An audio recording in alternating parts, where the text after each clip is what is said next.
여러분 안녕하십니까? CJB 8시 뉴스 시작합니다. 최근 청주 도심에 공유 킥보드 서비스가 등장했습니다.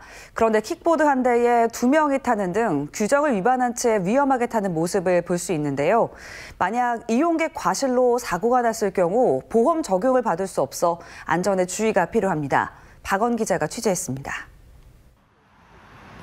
공유 킥보드에 20대 남성과 여성 2명이 올라타 인도로 내달립니다. 차량들 사이로 남성 2명이 킥보드를 함께 타고 쌩쌩 질주합니다. 대학교 캠퍼스 내에서는 학생 4명이 양쪽 차선을 모두 점령한 채 무리지어 주행하는 모습도 볼 수 있습니다. 문제는 사고가 났을 때입니다. 킥보드는 원동기 장치로 쉽게 말해 작은 오토바이와 같습니다. 그렇다 보니 자동차와 부딪히면 차 대 차 사고, 보행자와 부딪히면 이륜차가 보행자를 친 것으로 처리됩니다. 실제로 청주에서 가장 인기 있는 공유 킥보드 업체의 보험 규정을 살펴봤습니다. 킥보드 자체 결함으로 사고가 난 경우에는 최대 5천만 원까지 보상 처리가 가능한 반면 이용자 과실에 의한 차량 접촉 사고 보장 혜택은 전혀 없습니다. 다만 부주의로 혼자 사고가 났을 땐 심사를 거쳐 50만 원 한도 내 치료비만 지원됩니다. 즉, 이용객의 과실로 인해 사고가 발생하면 대부분 자비로 처리해야 한다는 겁니다. 개인이 가입할 수 있는 킥보드 보험도 아직 전무한 가운데 사고 시 이용객에게 큰 부담으로 이어질 수 있어 각별한 주의가 필요합니다. CJB 뉴스 박원입니다. 코로나19로 모두가 어렵고 힘든 상황이지만 마을 어르신들을 위해 재능 봉사활동에 나선 학생들이 있습니다. 증평정보고등학교 학생들인데 장수 사진을 찍어드리는 등 작은 추억을 선물했습니다. 김기수 기자입니다. 한산했던 마을 경로당이 사람들로 북적거립니다. 마을 어르신들은 오랜만에 예쁜 옷도 차려입습니다. 증평정보고등학교 학생들이 인근 마을 어르신들을 위해 장수사진 촬영에 나선 겁니다. 사진에 평소에 관심이 많아서 사진 동아리에 들게 되었는데 오늘 어르신들께 오래오래 사시도록 장수사진을 찍어드리게 되어서 너무 기쁘고 능숙한 손놀림으로 어르신들의 꽃단장을 도와드리는 것도 학생들의 몫입니다.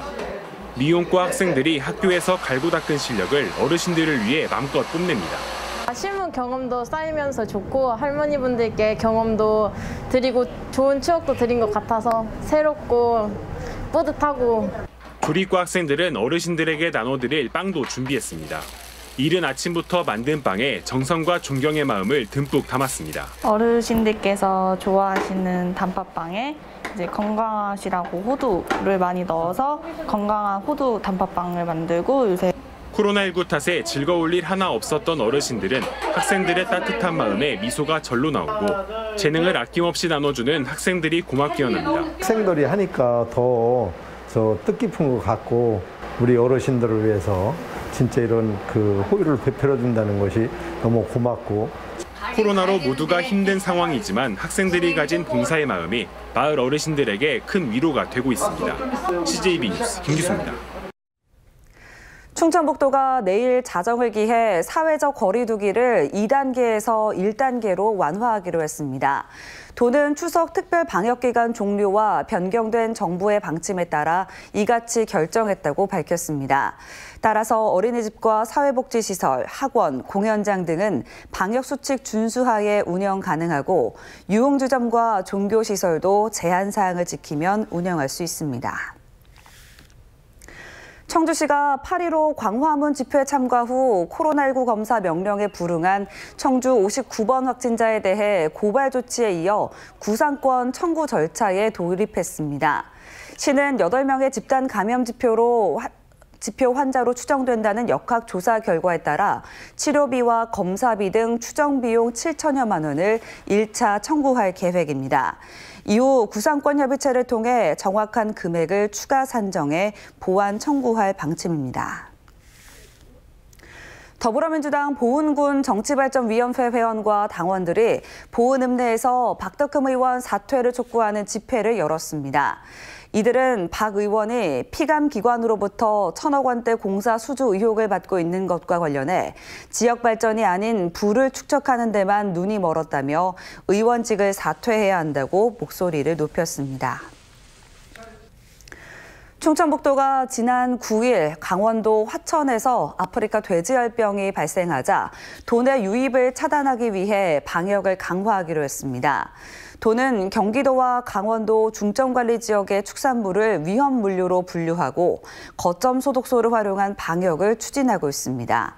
또 양돈농가 전담관을 통한 농장별 전화 예찰을 강화하고 산간 지역 농가에 멧돼지 기피제를 우선 공급하기로 결정했습니다. 충북도 교육청이 올해 온라인 원격 수업 지원을 위해 310억 원을 투입하는 것으로 집계됐습니다. 올 상반기 15억 원을 들여 391개 교회 교사 정보 인프라를 구축했고 하반기에는 187억 원을 투자해 무선 인프라를 구축하고 있습니다. 또 교원용 노후 PC 교체와 노트북을 추가로 지원해주는 등 장기적인 원격 수업의 질을 향상시킬 예정입니다.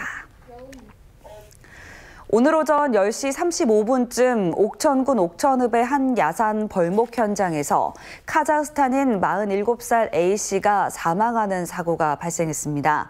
경찰과 소방당국은 A씨가 나무 위에 올라가 벌목을 하던 중 떨어지는 나무에 맞았다는 현장 근로자들의 진술을 토대로 정확한 사고 원인을 조사하고 있습니다. 끝으로 날씨입니다. 오늘 충북지방은 구름 많은 날씨를 보였으며 산발적으로 빗방울이 떨어진 곳이 있었습니다. 내일은 대체로 흐리다가 오후부터 점차 맑아지겠습니다. 북부지방은 새벽부터 아침 사이 소나기가 내리는 곳도 있겠습니다. 내일 아침 최저기온은 5도에서 12도, 낮 최고기온은 19도에서 22도로 예상돼 일교차에 유의하시기 바랍니다.